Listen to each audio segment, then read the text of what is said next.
Glória a Deus. Cumprimento a igreja com a paz do Senhor. Bom é estarmos aqui na casa do Senhor, reunidos para adorar aquele que é digno de honra, de glória e de louvor. E desta feita do culto e missões, aqui da sede, glorifico a Deus pelo convite do nosso pastor Adriano e quero desde já saudar o nosso pastor, Leonardo Soares, pois sei que onde ele está, com certeza está nos assistindo. Nesse momento estaremos orando por ele e a família em nome de Jesus. Quem concorda, diga amém. Mas abra a sua Bíblia em Lucas capítulo 6.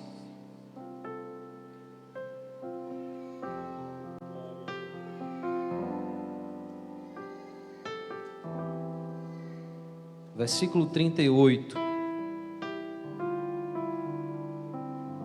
Eu vou ler para ganharmos tempo. Dai e ser-vos-á dado, boa medida, recalcada, sacudida e transbordando vos darão, porque com a mesma medida com que medirdes, também vos medirão de novo. Parafraseando esse texto, abra ainda a sua Bíblia em Atos dos Apóstolos, no capítulo 20,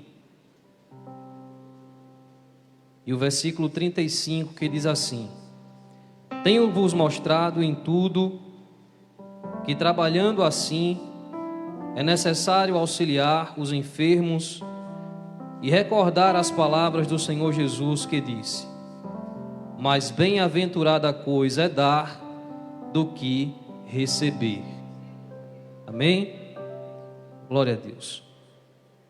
Queridos, no ano da comunhão, com a ajuda de Deus, nós queremos falar nessa noite sobre o princípio do dar. O princípio do dar. Se você ainda não entendeu esse princípio, você não entendeu ainda o que é o reino de Deus. E nós precisamos aprender com Jesus, que através desses dois textos nos incentiva, nos estimula a darmos. No primeiro, ele vai dizer: dai e ser-vos-á dado. Ou seja, o princípio do dar abre portas para que você também receba. Não que a nossa intenção seja receber algo em troca, mas é muito natural que isso aconteça. E no segundo, Paulo vai fazer menção dessas palavras do Senhor Jesus, dizendo que mais bem-aventurada coisa é dar do que receber. Porque quando eu dou, significa dizer que eu estou em uma condição melhor, muitas vezes, do que quem está recebendo. Porque eu tenho para dar. Então, mais feliz também é aquele que dá, porque ele cumpre um princípio bíblico que lhe traz a sensação de dever cumprido. Não há nada melhor do que você saber que semeou na vida de alguém e alguém foi alcançado através da sua vida. O gozo e a alegria que isso proporciona, não há dinheiro no mundo que pague o gesto de dar. E por que isso? Porque dar reflete o caráter de Deus. Em João 3,16, João diz assim: porque Deus amou o mundo de tal maneira que deu o seu Filho unigênito, para que todo aquele que nele crer não pereça, mas tenha a vida eterna. De tal maneira que deu. Deus começou dando o exemplo, Ele deu. E Ele não deu qualquer coisa. Ele deu o seu único Filho para morrer por nós, para que nós não perecêssemos, mas tivéssemos a vida eterna. Quer ver outro texto? Paulo vai dizer aos Romanos, no capítulo 8, versículo 32: aquele que nem mesmo a seu próprio Filho poupou, antes o entregou por todos nós, como nos não dará também com ele todas as coisas? Olha só, Deus não poupou nem o Filho dele, que podemos dizer é o que de mais importante ele tinha. Ou seja, o que Paulo quer dizer é que se nem o Filho foi poupado, se ele não negou nem o seu Filho, quanto mais as demais coisas. Então essa é a confiança que nós precisamos ter, de que Deus é bom, de que o prazer de Deus é dar, para que você tenha confiança de que você vai receber aquilo que você tem pedido. Precisamos entender que esse amor que foi revelado por Deus quando entregou o seu Filho, foi demonstrado em uma atitude e não em um sentimento. Então, dar ali foi a expressão do amor de Deus. Da mesma forma, quando nós agimos, nós amamos, porque amor é atitude, amor são ações e não apenas um sentimento. Isto refletiu sobre os discípulos, pois em Atos dos Apóstolos, no capítulo 2, a partir do verso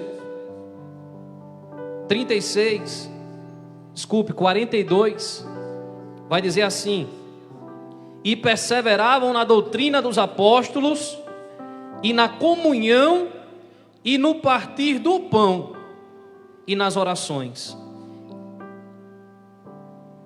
E em toda a alma havia temor, e muitas maravilhas e sinais se faziam pelos apóstolos. E todos os que criam estavam juntos e tinham tudo em comum. E vendiam suas propriedades e bens, e repartiam com todos, segundo cada um havia de mister. E perseverando unânimes todos os dias no templo, e partindo o pão em casa, isso fala de dar, de partilhar, de comunhão. Comiam juntos com alegria e singeleza de coração, louvando a Deus e caindo na graça de todo o povo. E todos os dias acrescentava o Senhor à igreja aqueles que se haviam de salvar. Então, irmãos, este caráter de Deus refletiu sobre os discípulos. E eles não apenas davam, eles vendiam as suas propriedades e bens e repartiam com todos. Eu entendo que num sistema capitalista, sistema econômico capitalista selvagem, como é o nosso, do lucro pelo lucro, do lucro a qualquer preço, onde eu só penso em ganhar, em ter, nós somos praticamente condicionados. A palavra é essa, condicionados, porque a coisa é quase que inconsciente, é quase que involuntário. Nós somos condicionados a agregar bens, a ter cada vez mais, sem nunca sermos estimulados a dar. Mas quem conhece o reino de Deus, quem conhece o princípio do dar, quebra o paradigma mundano e mostra que Cristo está na sua vida.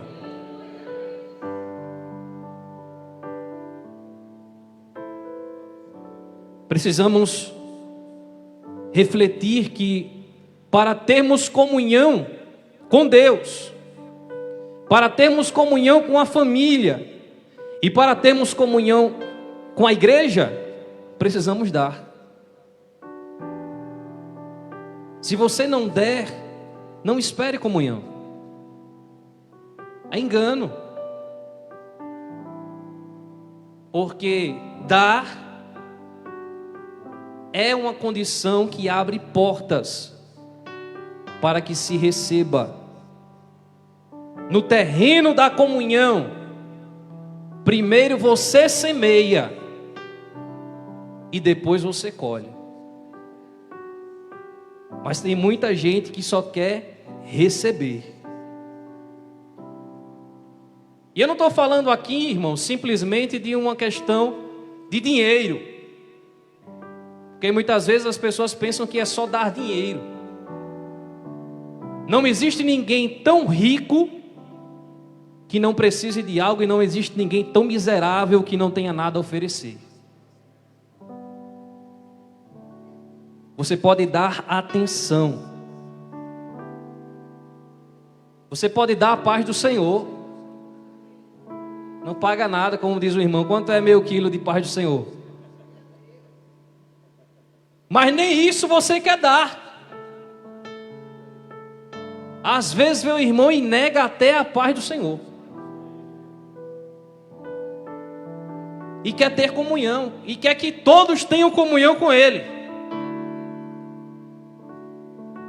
Percebe? Precisamos agir mais, ter mais iniciativa em direção ao próximo. Porque muitas vezes somos especialistas, irmãos, às vezes de ter comunhão pelas redes sociais,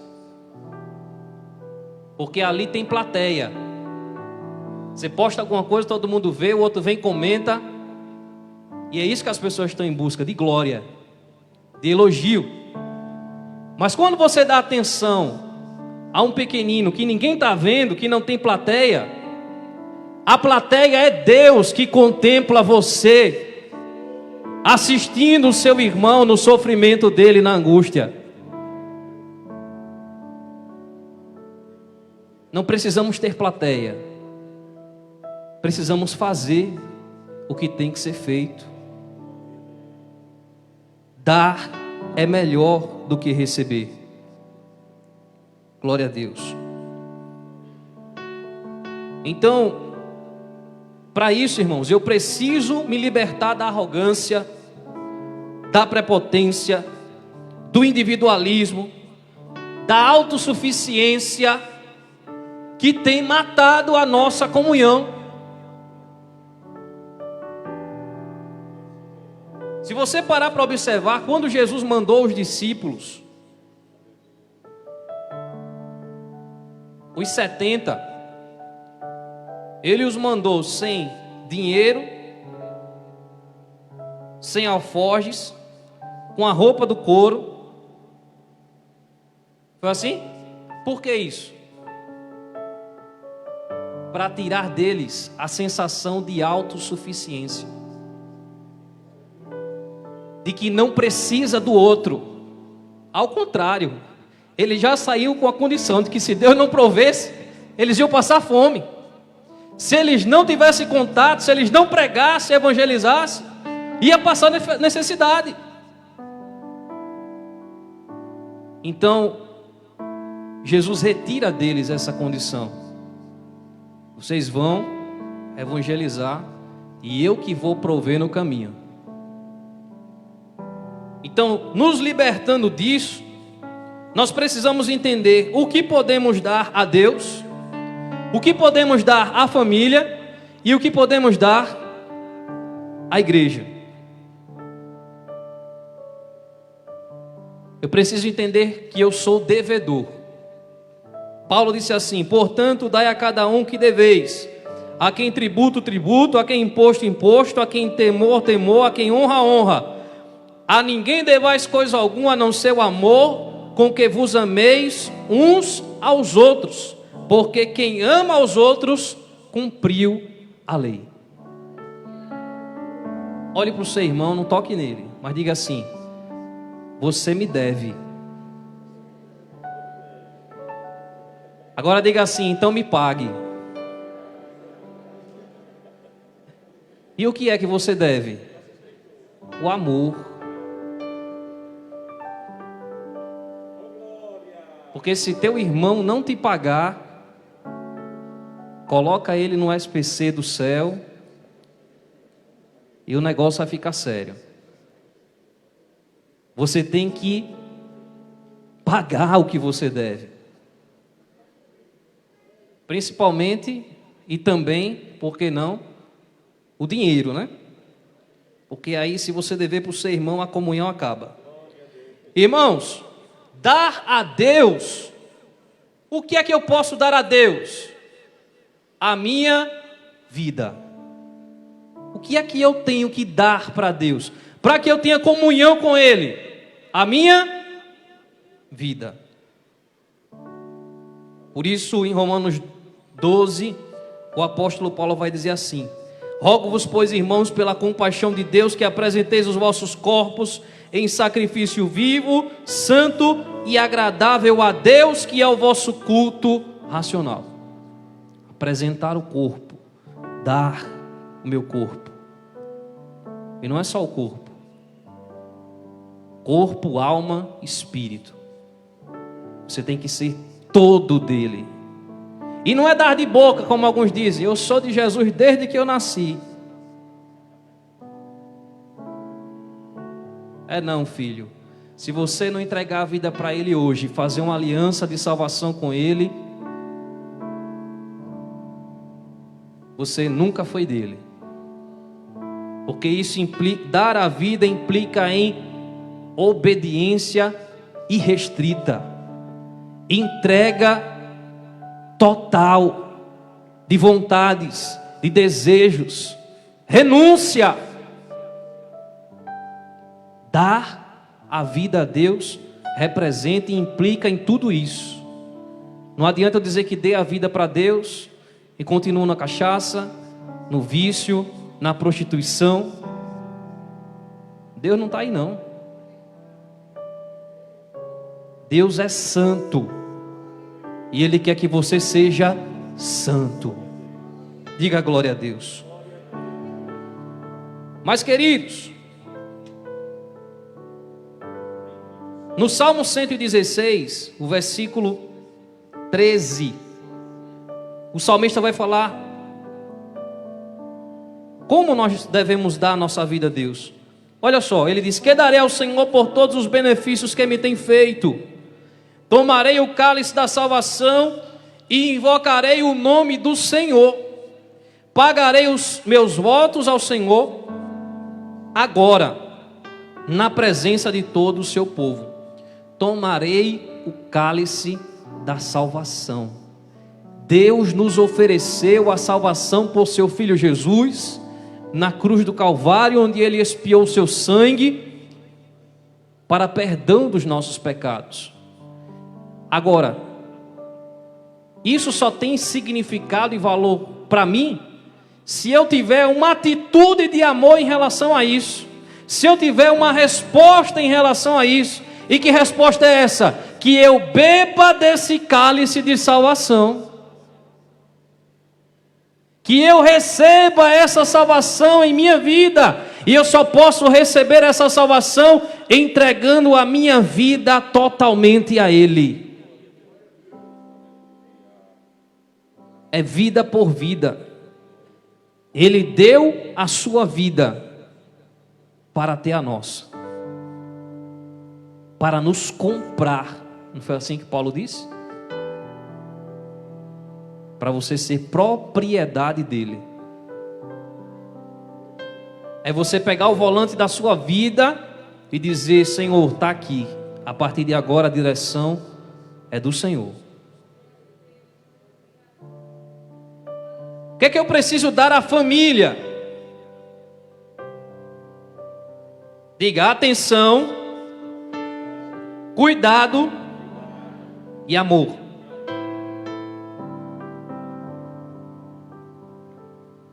Timóteo diz assim: mas se alguém não tem cuidado dos seus, ou Paulo diz a Timóteo, mas se alguém não tem cuidado dos seus, e principalmente dos da sua família, negou a fé e é pior do que o infiel. Vou repetir. Se alguém não tem cuidado dos seus, e principalmente dos da sua família, negou a fé e é pior do que o infiel. Por quê? Porque o infiel, pelo menos ele ama a esposa. O infiel a Deus, ele ama o filho. Ele pode não obedecer a palavra, mas ele sustenta, ele cuida da casa e da família. Nós não podemos ser piores do que os infiéis. Não adianta de nada você dar atenção aos de fora, valorizar os de fora, e a sua família, a sua esposa e os seus filhos não ter o mesmo valor, não ter atenção. Quando foi a última vez que você olhou nos olhos do seu filho? Quando foi a última vez que você sentiu a alma do seu filho? Como ele está?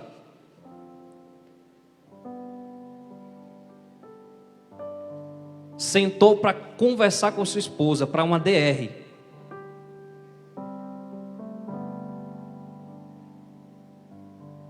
Discutir relação. Isso é problema, irmãos. Mas é solução. Porque se você não coloca para fora o que está no seu coração, você simplesmente endurece o coração e fica indiferente. E não é isso que Deus quer. Deus quer comunhão. E para ter comunhão eu tenho que dar amor, tenho que semear cuidado, tenho que semear atenção, cuidados que são meus. Porque senão você negou a fé. E aí não adianta pregar, não adianta fazer missões. Tem outra forma também de dar ou de pagar as nossas dívidas conjugais. Estou falando de família. O marido paga à mulher a devida benevolência, e da mesma sorte a mulher ao marido. A mulher não tem poder sobre o seu corpo, mas tem no marido, e também a mulher da mesma maneira. O marido não tem poder sobre o seu próprio corpo, mas tem no a mulher. Não vos priveis uns ao outro, senão por consentimento mútuo, por algum tempo, para vos aplicardes ao jejum e à oração, e depois ajuntai-vos outra vez, para que Satanás não vos tente pela vossa incontinência. Pagar o débito conjugal. Irmãos, um casal, claro que aqui não é encontro de casais, nem nada, nem é esse o objetivo, mas estamos falando de comunhão em família. Um casal que é mal resolvido no quarto terá problema em todas as demais áreas da relação conjugal. Então isso é terrível. Precisamos entender, irmãos, que casamento é doação. Sua vida, o seu corpo é do seu cônjuge, não é mais seu. É o que Paulo está dizendo. Então, se você não entrar por essa porta, você vai ter problemas sérios no seu casamento. Em Lucas, no capítulo 8, Jesus vai dizer assim: Marta, Marta, estás ansiosa e afadigada por muitas coisas, mas uma só é necessária. E Maria escolheu a boa parte, a qual não lhe será tirada. Olha só, quantas vezes estamos preocupados com tantas coisas que não têm importância e nos esquecemos do principal. Nesse contexto aqui, a sua família é mais importante do que o seu trabalho. A sua família é mais importante até do que a igreja, na ordem de prioridades. Então você precisa entender que muitas vezes uma coisa só é necessária. Para de encher sua cabeça com um turbilhão de coisas que não vão te levar a nada. Valoriza o teu marido, valoriza a tua esposa, os teus filhos, que são a herança do Senhor.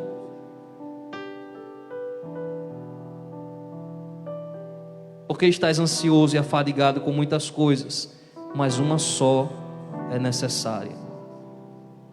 E por fim, o que dar à igreja? O que dar à igreja?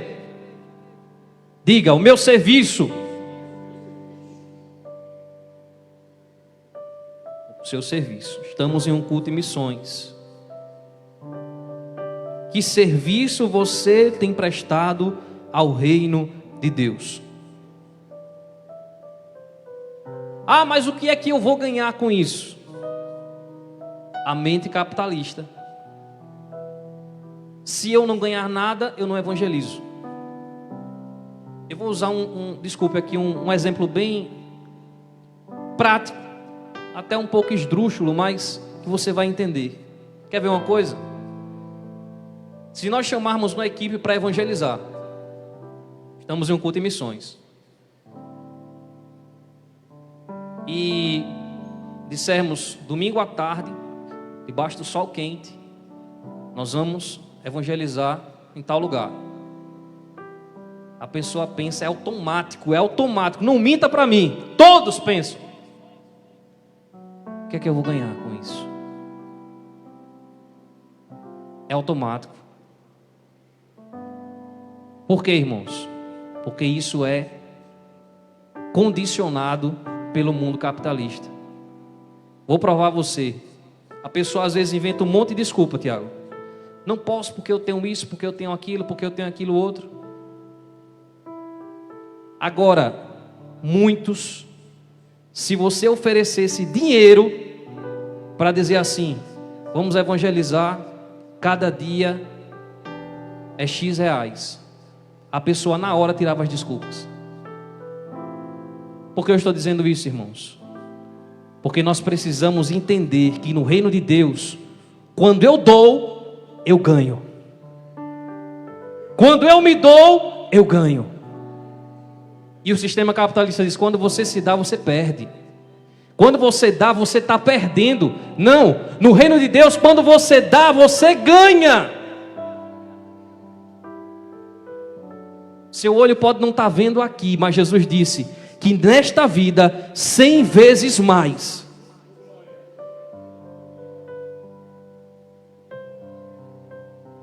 Isso tem, irmãos, atrapalhado a obra. Olha o que Paulo diz. O último texto que vou ler está em Efésios capítulo 4. E ele deu uns para apóstolos, e outros para profetas, e outros para evangelistas, e outros para pastores e doutores, querendo o aperfeiçoamento dos santos, para a obra do ministério, para a edificação do corpo de Cristo, até que todos cheguemos à unidade da fé, e ao conhecimento do Filho de Deus, a homem perfeito à medida da estatura completa de Cristo, para que não sejamos mais meninos inconstantes, levados em roda por todo o vento de doutrina, pelo engano dos homens, que com astúcia enganam fraudulosamente. Antes, seguindo a verdade em amor, cresçamos em tudo naquele que é a cabeça, Cristo, do qual todo o corpo bem ajustado e ligado pelo auxílio de todas as juntas, segundo a justa operação de cada parte, faz o aumento do corpo para a sua edificação em amor. O que é que Paulo está dizendo aqui? Estamos falando sobre dar à igreja. Quando eu atendo o meu chamado em relação à obra de Deus, eu estou contribuindo com o crescimento do corpo de Cristo, com o aperfeiçoamento do corpo. Como somos membros desse corpo, estamos ligados pelas juntas. Que juntas são essas? a comunhão. Uma igreja que vive a comunhão é uma igreja que cresce. É uma igreja que gera musculatura espiritual, porque está ajustada.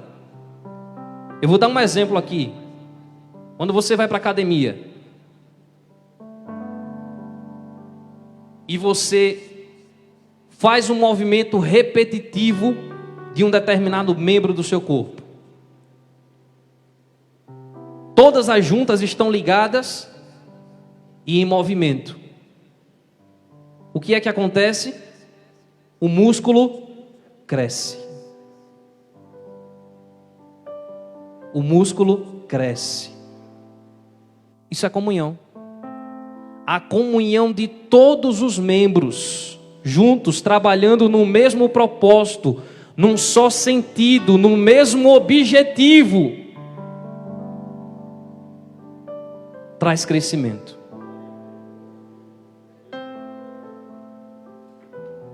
Só que às vezes eu vejo, presbítero Pedro, muita gente que não quer servir ao reino, mas quer as bênçãos de Deus. Nunca fez nada pelo reino de Deus, só faz criticar e maldizer, mas é o mesmo povo que quer as bênçãos. Precisamos servir mais e falar menos. A gente escuta, irmãos, cada absurdo. E eu quero lhe dizer que a obra missionária em Sergipe é uma obra séria. O nosso pastor presidente, pastor Virgínio, diácono Joabe, eu tive a oportunidade de, numa reunião de pastores, ver ele contar situações que ele vivenciou nas suas viagens missionárias, e ver aquele homem chorar, Tiago, chorar, interromper a sua fala por 3 vezes, quando ele relatou, por exemplo, um médico que foi feito escravo de um determinado povo, terrorista, não ganhando nada para ser médico daquela comunidade, sem poder ver a família, os amigos, e sem ganhar nada. Outro caso, as pessoas que apanham para confessar que são do jihad, que é um movimento terrorista, apanham muitas vezes até a morte e não tem nada a ver com esse movimento. Ele mostrou um vídeo lá, irmãos, aprenda, no reino de Deus, nós precisamos servir. Dar é melhor do que receber. Não pense no que você vai ganhar. Pense na gratidão, no prazer que você vai sentir. Porque uma coisa eu quero te garantir: Deus não deve nada para ninguém. E no tribunal de Cristo, onde vamos receber recompensa pelo que aqui fizemos, Ele vai pagar tudo. Há uma coroa de glória, há galardão para o teu trabalho. Mas para isso é primeiro preciso você dar. Mais bem-aventurada coisa é dar do que receber. Dai e ser-vos-á dado. Que o Senhor nos abençoe em nome de Jesus.